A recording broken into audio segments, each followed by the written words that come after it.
या देवी सर्वभूतेषु मां सिद्धिदात्री रूपेण संस्थिता नमस्तस्यै नमस्तस्यै नमस्तस्यै नमो नमः। ओम दुम दुर्गाय नमः। शारदीय नवरात्रि की महानवमी की आप सभी को हार्दिक शुभकामनाएं। मां भगवती जगदम्बा दुर्गा की कृपा सदैव आप और आपके समस्त परिवार पर बनी रहे।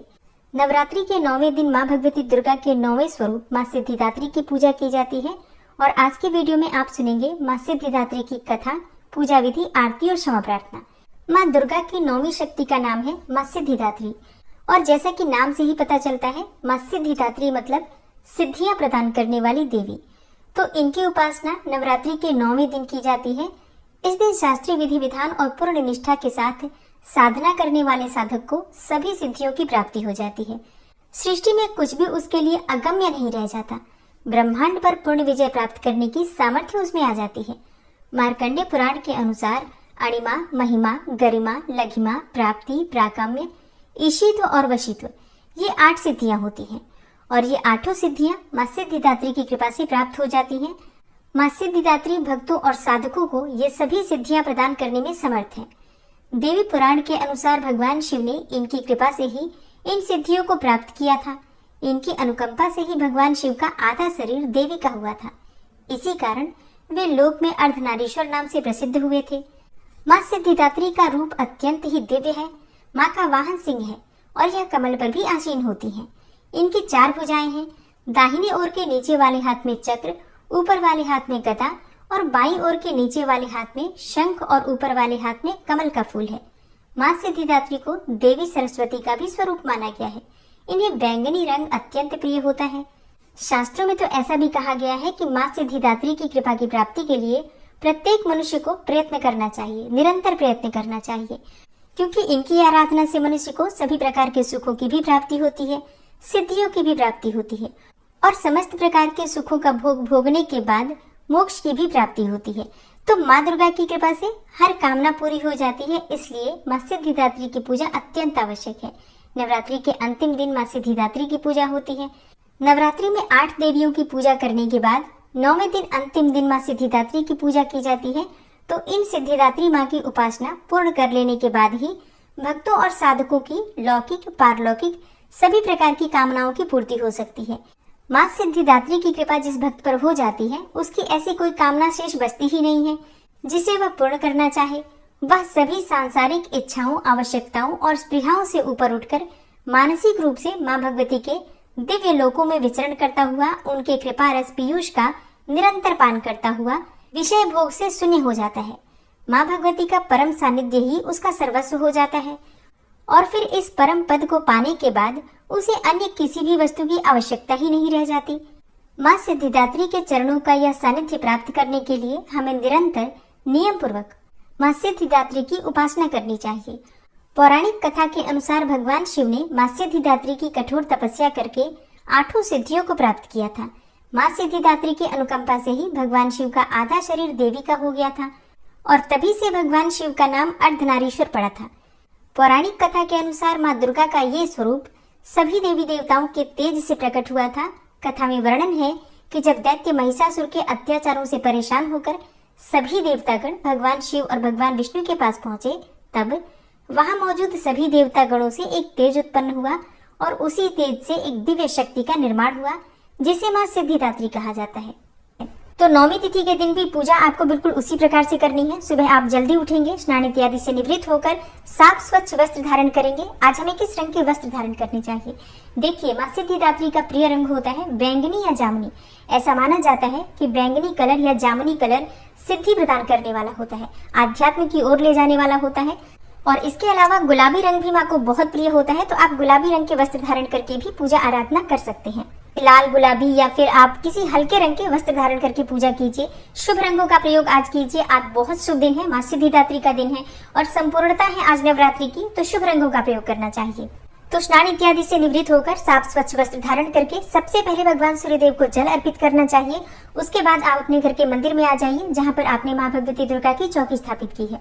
अब आपको सबसे पहले सभी देवी देवता जो आपने विराजमान कर रखे हैं उन्हें प्रणाम कीजिए और इसके बाद शुद्ध आसन डालकर चौकी के सामने बैठ जाइए।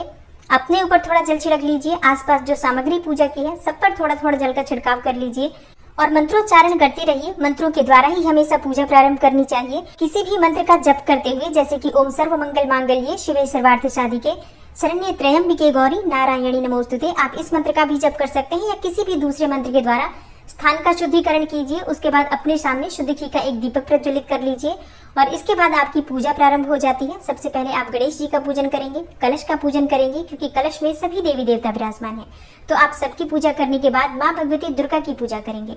जैसे कि अगर आपने नवग्रह मंडल स्थापित किया है या षोडश मातृका स्थापित की है, तो इन सबकी पूजा आपको पंचोपचार विधि से धूप दीप नैवेद्य अक्षत पुष्प ये सभी चीजें अर्पित करके करना है। उसके बाद माँ सिद्धिदात्री की पूजा करनी है। तो माँ सिद्धिदात्री का ध्यान करने के लिए अपने दाहिने हाथ में अक्षत जल और पुष्प ले लीजिए और माँ सिद्धिदात्री का ध्यान कीजिए। माँ सिद्धिदात्री का स्वरूप क्या है जिसका आपको पूजा के समय ध्यान करना है? देखिए, माँ सिद्धिदात्री कमल पर विराजमान है। देवी सिद्धिदात्री की 4 भुजाएं हैं, जिसमें गदा, कमल, शंख और सुदर्शन चक्र विद्यमान है।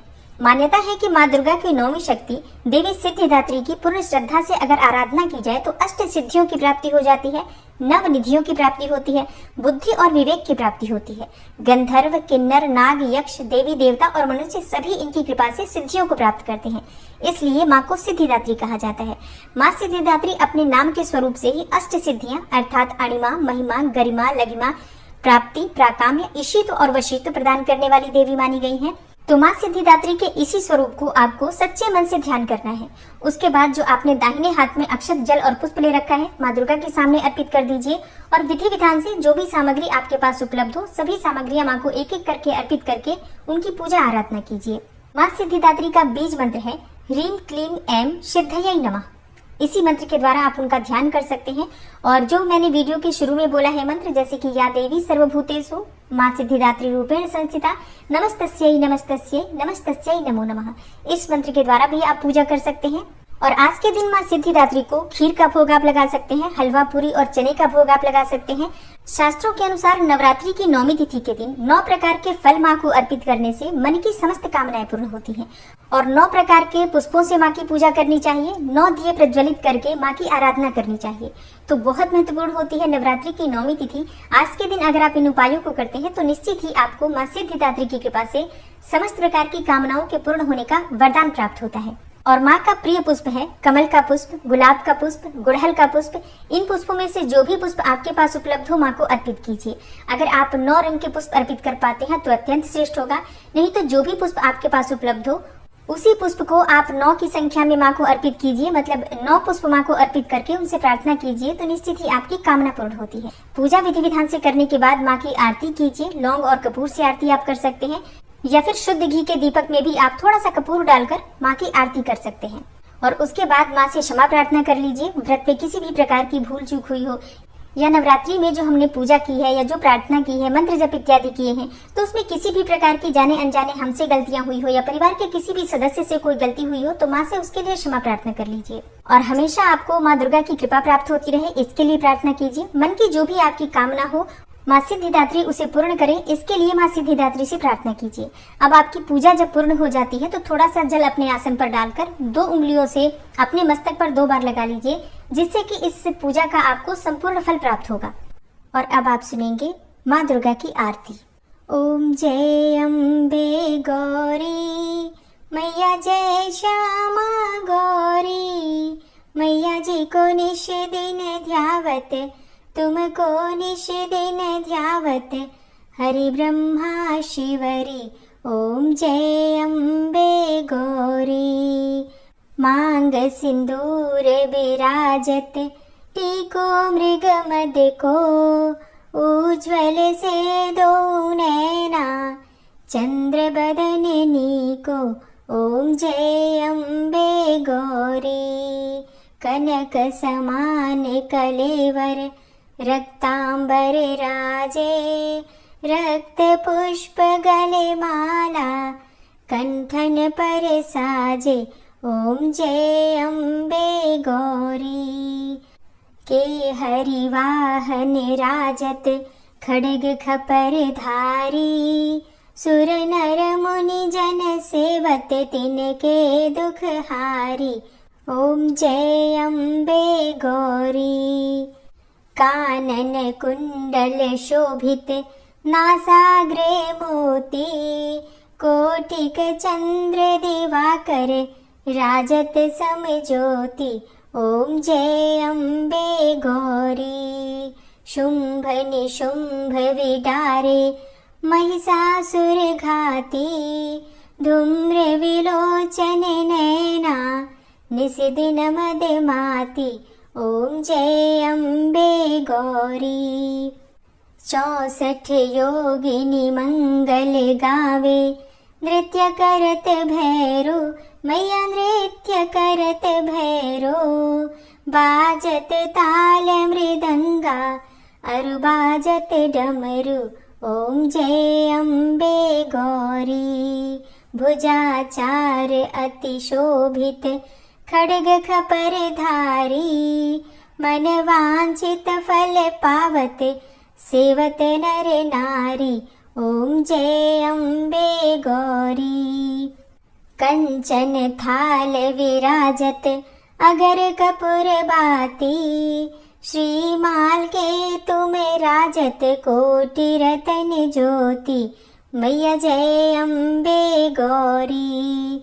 श्री अम्बे जी की आरती जो कोई नर गावे कहत शिवानंद स्वामी भजत हरि हर स्वामी मन वांछित फल पावे। ओम जय अम्बे गौरी। जय अम्बे गौरी मैया जय श्यामा गौरी। मैया जी को निश दिन ध्यावत तुमको निश दिन ध्यावत हरि ब्रह्मा शिवरी। ओम जय अम्बे गौरी। ओम जय अम्बे गौरी। मैया जय श्यामा गौरी। माँ की आरती करने के बाद क्षमा प्रार्थना जरूर करनी चाहिए। तो दोनों हाथ जोड़कर माँ से क्षमा प्रार्थना करते हैं। हे परमेश्वरी, मेरे द्वारा दिन रात बहुत से अपराध होते रहते हैं। मुझे अपना दास समझकर मेरे उन अपराधों को आप कृपा पूर्वक क्षमा करिए। हे परमेश्वरी, मैं आवाहन करना नहीं जानता, विसर्जन करना भी नहीं जानता तथा पूजा करने का ढंग भी नहीं जानता। हे माँ, मुझे क्षमा करिए। हे देवी सुरेश्वरी, मैंने जो मंत्रहीन अर्थात ना मंत्रों को जानता हूँ, क्रियाहीन अर्थात ना क्रियाओं को जानता हूँ और भक्तिहीन अर्थात ना भक्ति के प्रकार जानता हूँ, तो मैंने जो मंत्रहीन, क्रियाहीन और भक्तिहीन पूजन किया है वह सब आपकी कृपा से पूरे हों। सैकड़ों अपराध करने के बाद भी जो आपकी शरण में आके जगदम्बा कहकर पुकारता है उसे वह गति प्राप्त होती है जो ब्रह्मा आदि देवताओं के लिए भी पाना आसान नहीं है। हे जगदम्बिके, मैं अपराधी हूँ किंतु आपकी शरण में आया हूँ। इस समय दया का पात्र हूँ, आप जैसा चाहें वैसा करें। हे देवी परमेश्वरी, अज्ञानवश भूल से या बुद्धि भ्रष्ट होने के कारण मैंने जो भी न्यूनता या अधिकता कर दी हो वह सब क्षमा करें और प्रसन्न हो। हे सच्चिदानंद स्वरूपा परमेश्वरी, जगन माता कामेश्वरी, आप प्रेम पूर्वक मेरी यह पूजा स्वीकार करें और मुझ पर प्रसन्न रहें। हे देवी सुरेश्वरी, आप गोपनीय से भी गोपनीय वस्तु की रक्षा करने वाली हैं। मेरे निवेदन किए हुए इस जप को ग्रहण करिए। आपकी कृपा से मुझे सिद्धि की प्राप्ति हो। इस प्रकार क्षमा प्रार्थना मंत्र के पाठ से दुर्गा माता आपके जाने अनजाने में हुए सारे अपराधों को क्षमा करेंगी और उनकी कृपा सदैव आपके ऊपर बनी रहेगी। और अब जानते हैं 11 अक्टूबर के शुभ मुहूर्त के बारे में। देखिए, 11 अक्टूबर को सूर्योदय काल का समय रहेगा सुबह 6:17 पर और सूर्यास्त का समय है शाम को 6:01 पर। नौमी तिथि प्रारंभ हो रही है 11 अक्टूबर को दोपहर में 12:07 पर और नौमी तिथि का समापन होगा 12 अक्टूबर को सुबह 10:58 पर। 11 अक्टूबर को अभिजीत मुहूर्त का समय रहेगा सुबह 11:52 से दोपहर 12:34 तक और ब्रह्म मुहूर्त का समय है सुबह 4:07 से सुबह 5:05 तक। 11 अक्टूबर को अमृत काल का समय है सुबह 6:08 से सुबह 7:41 तक। ये सभी शुभ मुहूर्त हैं जिस समय में आप पूजा आराधना कर सकते हैं, मंत्रों का जप कर सकते हैं, कन्या पूजन भी कर सकते हैं और हवन भी कर सकते हैं। अब एक ऐसा समय जिस समय में आपको कोई भी शुभ काम नहीं करना है वो रहेगा राहु काल का समय, जो कि सुबह 10:30 से दोपहर 12 बजे तक रहेगा। इस 1.5 घंटे के भीतर आपको कोई भी शुभ काम प्रारंभ नहीं करना है, लेकिन अगर आप पहले से कर रहे हैं कोई काम तो बिल्कुल कर सकते हैं, कोई समस्या नहीं है। अच्छा, कन्या पूजन आप ब्रह्म मुहूर्त में भी कर सकते हैं, अभिजीत मुहूर्त में भी कर सकते हैं। इसके अलावा विजय मुहूर्त आपको प्राप्त होगा 2 बजे से दोपहर 2:47 तक। मतलब दोपहर में 2 बजे से 2:47 तक आप कन्या पूजन कर सकते हैं। अच्छा, कई भक्तों के प्रश्न आते हैं कि क्या हम शाम को कन्या पूजन नहीं कर सकते? जी हाँ, कर सकते हैं। शाम को कन्या पूजन का शुभ मुहूर्त नोट कीजिए। शाम को 5:54 से शाम 7:08 तक ये कन्या पूजन का शुभ मुहूर्त है। गोधूली मुहूर्त में आप कन्या पूजन कर सकते हैं। अब बात करें हवन के शुभ मुहूर्त के बारे में, तो देखिए, वैसे तो आप अष्टमी में भी हवन कर सकते हैं, लेकिन नवरात्रि का जो विशेष हवन होता है नवमी में किया जाता है, नवमी तिथि में किया जाता है। तो हवन करने का जो सबसे शुभ मुहूर्त है 11 अक्टूबर को प्रारंभ होगा दोपहर में 12:08 से और समाप्त होगा 12 अक्टूबर को प्रातःकाल 10:58 तक। मतलब नवमी तिथि जब से प्रारंभ हो रही है और जब तक समाप्त हो रही है, इस बीच में आप नवमी का हवन कर सकते हैं। नवरात्रि के समापन होने पर दुर्गा जी का विसर्जन किया जाता है। मतलब जो लोग दुर्गा जी की मूर्ति लाकर अपने घर में स्थापित करते हैं या पंडाल में भी स्थापित की जाती है जो मूर्ति, जैसे कि माँ दुर्गा के मिट्टी का विग्रह अगर आप स्थापित करके पूजा कर रहे हैं नवरात्रि में या फिर पंडाल में स्थापित है, तो ऐसे में विसर्जन का जो शुभ मुहूर्त आपको प्राप्त होगा 12 अक्टूबर को प्राप्त होगा। इस दिन दोपहर में 1:17 से दोपहर 3:35 तक दुर्गा विसर्जन का शुभ मुहूर्त है। तो दोस्तों, ये है आज की वीडियो। उम्मीद करती हूँ आपके लिए उपयोगी होगी। अगर वीडियो पसंद आई हो तो लाइक कीजिए, शेयर कीजिए और चैनल पर पहली बार आए हैं, अगर अभी तक आपने चैनल को सब्सक्राइब नहीं किया है, तो आज की वीडियो अगर आपको अच्छी लगे तो चैनल को सब्सक्राइब करके बेल आइकन को जरूर प्रेस कर लीजिए।